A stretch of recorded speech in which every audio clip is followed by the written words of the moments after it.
felt increasingly that to preach a sermon written before these events had unfolded didn't feel faithful. It didn't make sense.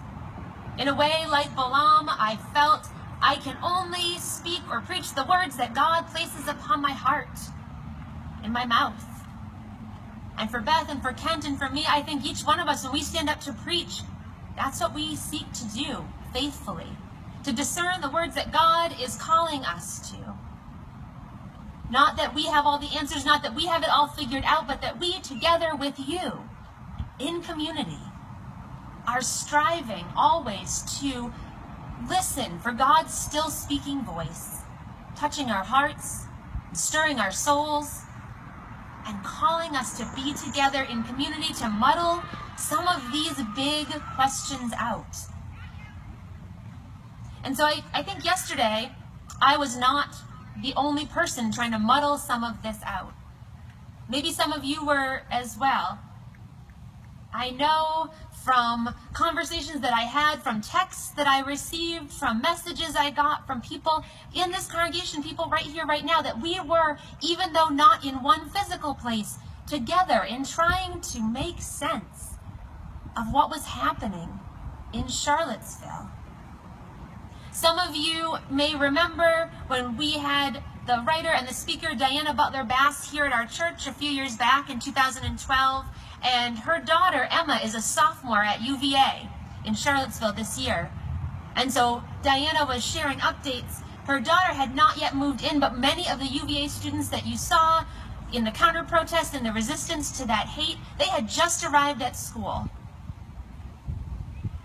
Think about what that would feel like if you had just sent your new college freshmen to UVA for the first time to see this unfolding on their campus. Diana mentioned that Emma was scheduled to go back shortly, but that she was friends with some of the young students who were hit when the person drove the car into the crowd. And it made me remember that even though we know it in our heads, we're not disconnected from these events. We are all intertwined. People that we know people that we know, that people that we know who are right there on the ground. There is a quote that I love from Rabbi Tarfon, who writes in the Jewish teachings, and he says, "It is not your responsibility to complete the work of perfecting the world, but you are not free to desist from it either." It is not your responsibility to complete the work of perfecting the world, but you are not free to desist from it either. And I thought of that quote yesterday, and I thought, that speaks to where we are, every one of us. Because you can watch the news and see what's happening and think about the racial injustice in this nation and think, how can I change this? But it is not any one of us alone. It is not any one of us alone our responsibility to perfect the world, and yet, the rabbi tells us, and yet, neither are we free to desist from it. Neither are we free to say, this doesn't have anything to do with me. Neither are we free to walk away. And when we come together in community here in Beverly and all around, those are the questions we're grappling with. Where does our faith lead us? What is our God calling us to do? What is the work that each one of us can do in our own lives to move toward this trajectory of perfecting the world, of bringing God's kingdom here on earth? Yesterday, Emmett and I were driving in the car, and he just turned 6 at the end of July, so he is full of questions and doesn't really ever stop talking, which I don't know where he got that from. It's kind of weird. My mom tells me that she's been waiting her whole life to hear me say, "Somebody just stop talking." That's what she used to say to me. But we were driving in the car, and I mentioned to him that I was going to spend some time, I felt like, reworking my sermon, and he asked why I was going to do that. Why did I need to spend time reworking a sermon? And I have always tried to be honest with him and on his level. So honest in an appropriate, age-appropriate way. And so I said to him that in Charlottesville, Virginia, which is a little bit of distance from Beverly, there were some people there who were being really mean to other people. And that they were being really mean because they believed that their white skin made them more valuable than people with other color skin. That they believed that their sexual orientation made them more valuable than people with different gender identities or different sexual orientation. And I said to him that we know those things aren't true. But we still have to think about how we can share that message with the world, because what was happening in Charlottesville was so unkind and so dangerous and so divisive that it was hurting people. And that kind of thinking that your white skin or anything about your particular being into which you were born makes you of more value or more worth than somebody else is a dangerous position to hold. And he thought about it. He was really quiet for a few minutes, and then he just said, from his car seat behind me, he said, well, how are we going to fix it? And I thought, well, that's the question. How are we going to fix it? His 6-year-old reasoning led him right to it. The question that I think we're all grappling with right now, how are we going to fix it? It is not your responsibility alone to complete the work of perfecting the world, but you are not free to desist from it either. How are we going to fix it? And then I thought about Balaam. And I thought about his donkey. And I said to you before that some people, if they know anything about Balaam, they have an association with him as a mischievous prophet or a false prophet or a bad prophet. Sometimes he's called a magician in some interpretations. But I think if you listen to the text, there's reason to see Balaam as not so wicked, not so mischievous, not so evil, and maybe just a little more like you and me and everybody else. Because Balaam is summoned by Balak to give a prophecy that runs contrary to the word of God. Balak, the king of Moab, is unhappy that these people have come out of Egypt, the Israelites. They've come out of Egypt, they are seeking freedom. But they are entering the land of Moab, and Balak is not happy about it. These people are different than him. These people are not like the Moabites. These people have a different culture. They're from a different place. They are unlike him. They are other. And so Balak wants to make sure that he can get a word allegedly from God that will say exactly that. That these people coming out of Egypt are not as good as the Moabites, that they cannot come into the land, that they are cursed. And so he sends for Balaam. And Balaam's original answer is pretty admirable. He says, well, I can't give you an answer that isn't what God would want me to say.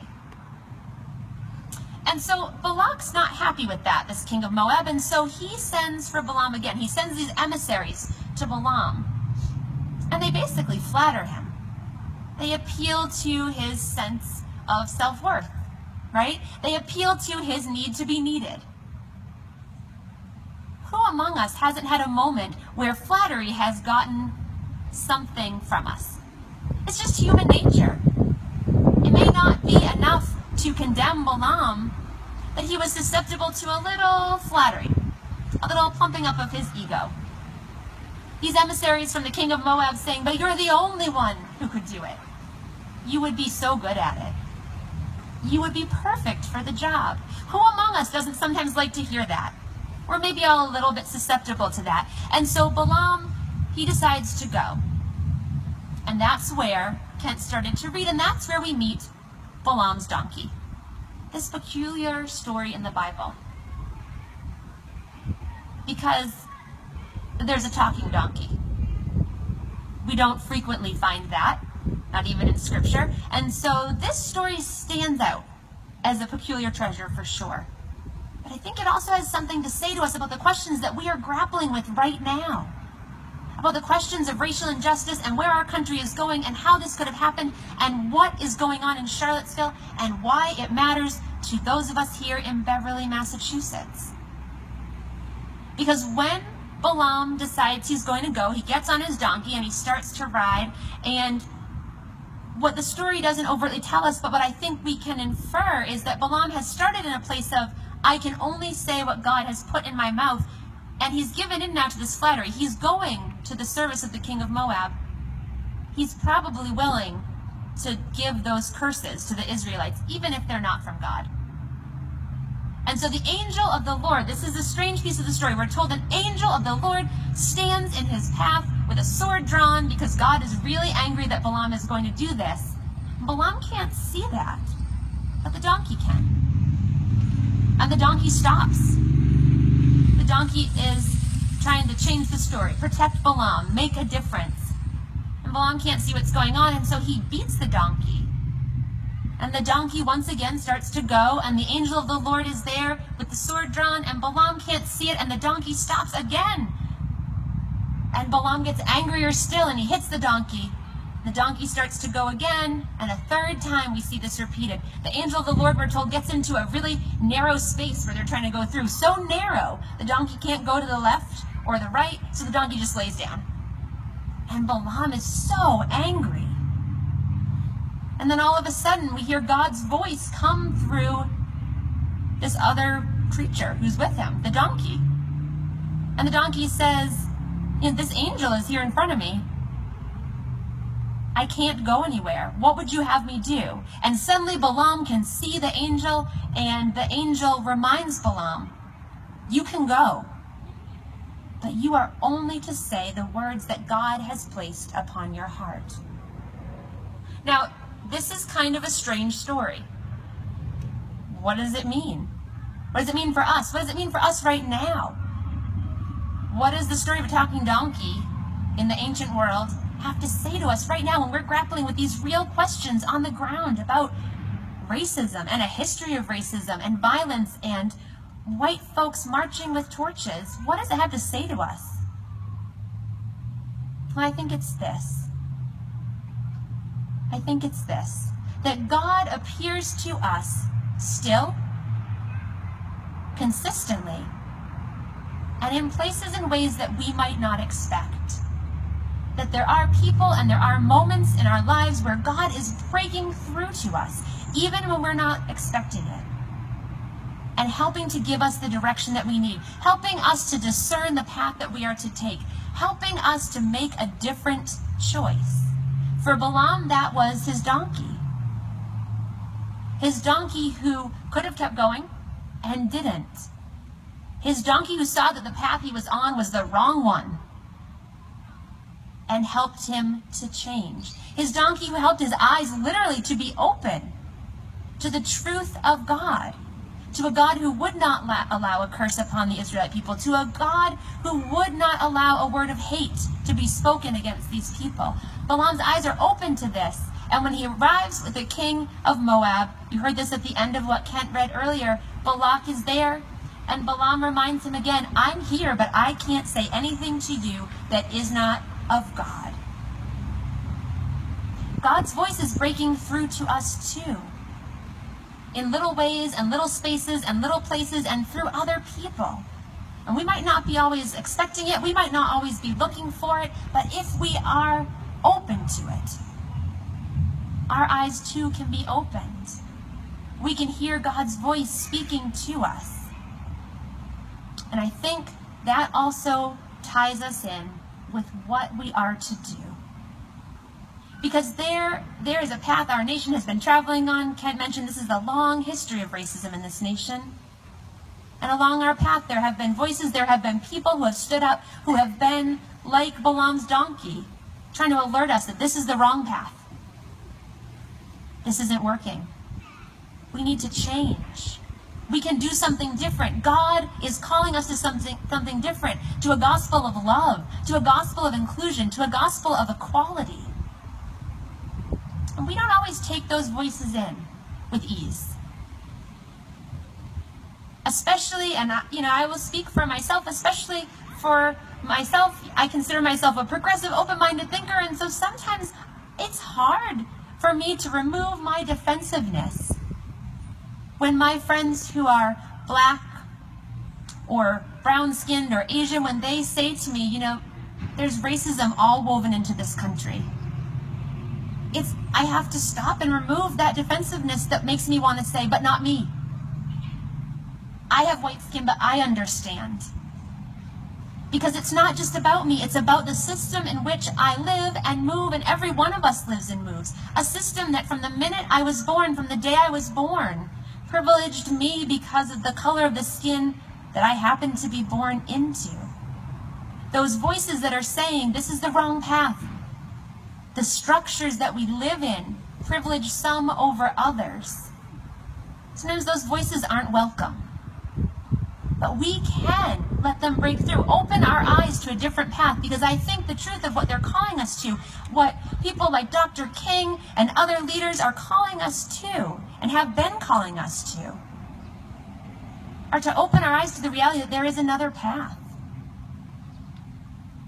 Martin Luther King said that the whole system needs to be taken apart and changed.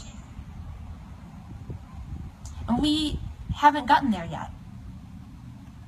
What unfolded on the campus of UVA, what unfolded in Charlottesville, is evidence to us that we haven't gotten there yet.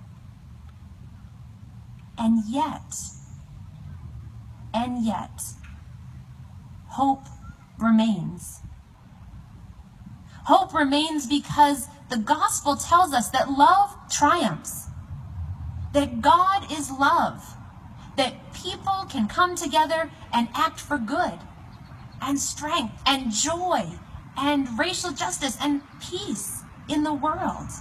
That's the gospel that our faith teaches us. It can be hard sometimes to hold on to it. It can be hard sometimes to lift it up in moments that feel so grim. But that's the truth. That's what we are trying to live. That's the path that we try to set our feet to. And yesterday when I was seeing some of those images, and you probably saw them too, some of them so heartbreaking, so horrifying, that it felt a little hopeless. There was a picture that really stood out in my mind. And it was a row of UVA students, and they were holding a sign that said, UVA students against white supremacy. And they were surrounded by people with tiki torches. It was a picture taken in the rally at night. They were absolutely surrounded. If you look at the pan out from the picture, it's a relatively small row of young people, just surrounded by a sea of people chanting messages of just absolute hate. But these young people, they stood their ground. They weren't there to fight. They weren't there for violence.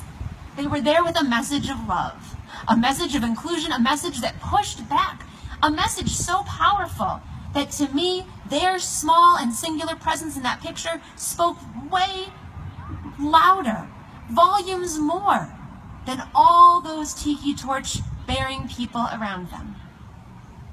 Sometimes we feel like that.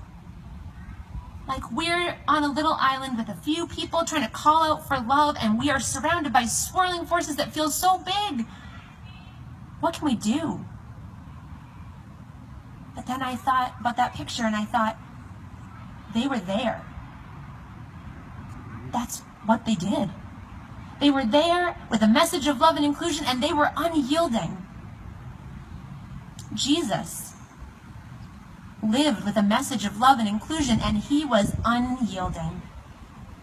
Each one of us can live our lives in our particular corner of the world with a message of love and inclusion and be unyielding. And that might feel small, but I think it's big. We are not responsible, any one of us alone, for the work of perfecting the world, but we are not free to desist from it. I'll close by telling you about one other conversation that I had yesterday.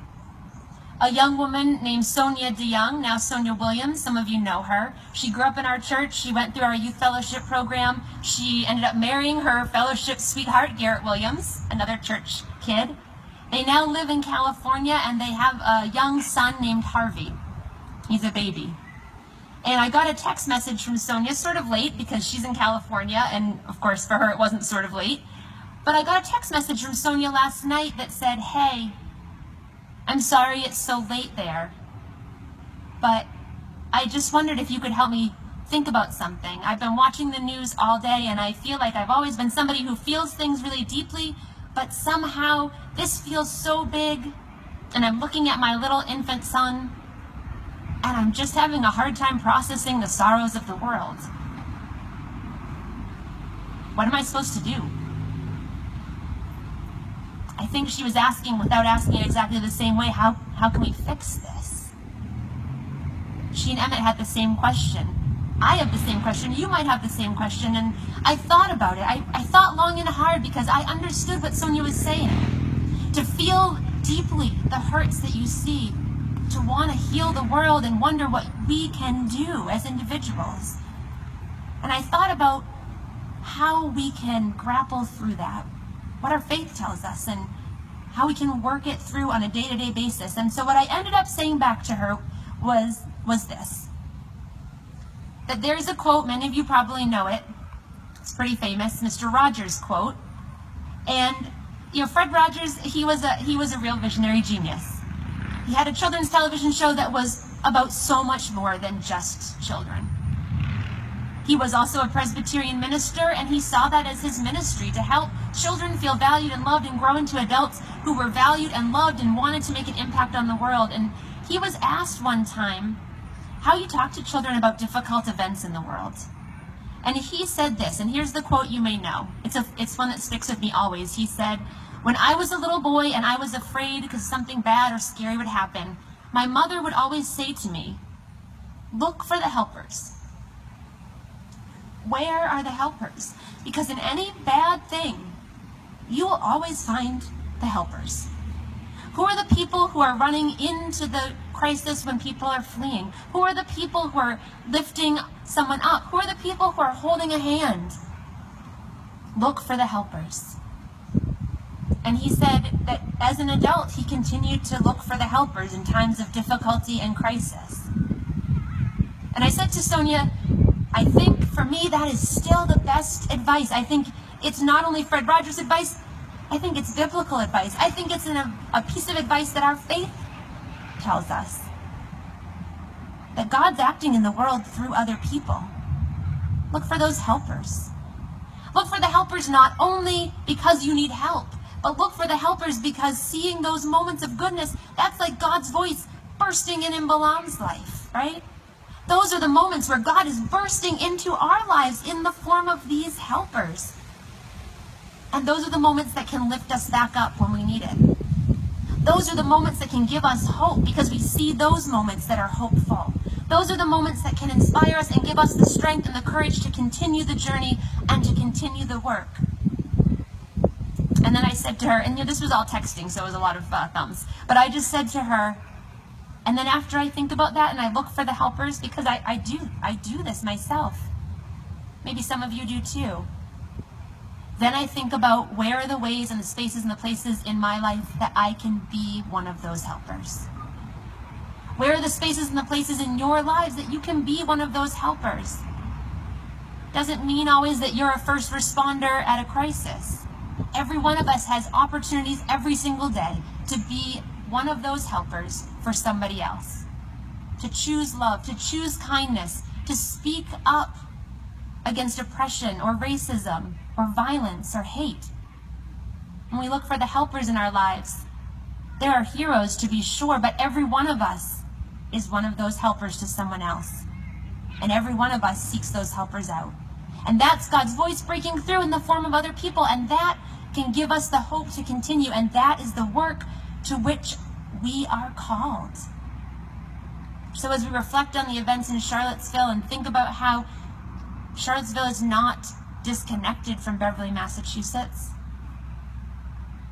but that we are called together to do the work to resist that kind of division and hate? What are the ways in your life that you will be a helper? Act in love and courage and kindness to somebody right here in your own corner of the world. Offer somebody else that hope, the presence of God breaking through into their lives. And so last night, as I was putting Emmett to bed, I found myself sitting on the side of his bed and thinking about the whole day and reflecting on all of it. And I think the other thing that sometimes we just need to do in moments of difficulty is we need to be in community and sometimes just need to lift up our voices and sing. And so as he was falling asleep, I was rubbing his back and I almost couldn't stop myself from singing. And so I'm going to invite you to join me in singing. It's a song that I think you know and it repeats itself a lot. So I'm going to invite us all just to join in singing. But I was rubbing his back, thinking about his question, thinking about Sonia's questions, thinking about the ways that we are all connected. And I began to sing, "We shall overcome, we shall overcome, we shall overcome someday. Oh, deep in my heart, I do believe that we shall overcome someday." We'll walk hand in hand. We'll walk hand in hand. We'll walk hand in hand. We'll walk hand in hand someday. Oh, deep in my heart, I do believe that we'll walk hand in hand one day. We are not afraid. We are not afraid. We are not afraid. We are not afraid today. Oh, deep in my heart, I do believe that we are not afraid today. We shall live in peace. We shall live in peace. We shall live in peace. We shall live in peace one day. Oh, deep in my heart, I do believe that we shall live in peace one day. I really do believe that. We are not called to perfect the work of the world, but we are not free to desist from it. Together, working together, being the helpers, showing the face of God, I believe still that we will live in peace one day. May it be so. May we work to make it so. Amen.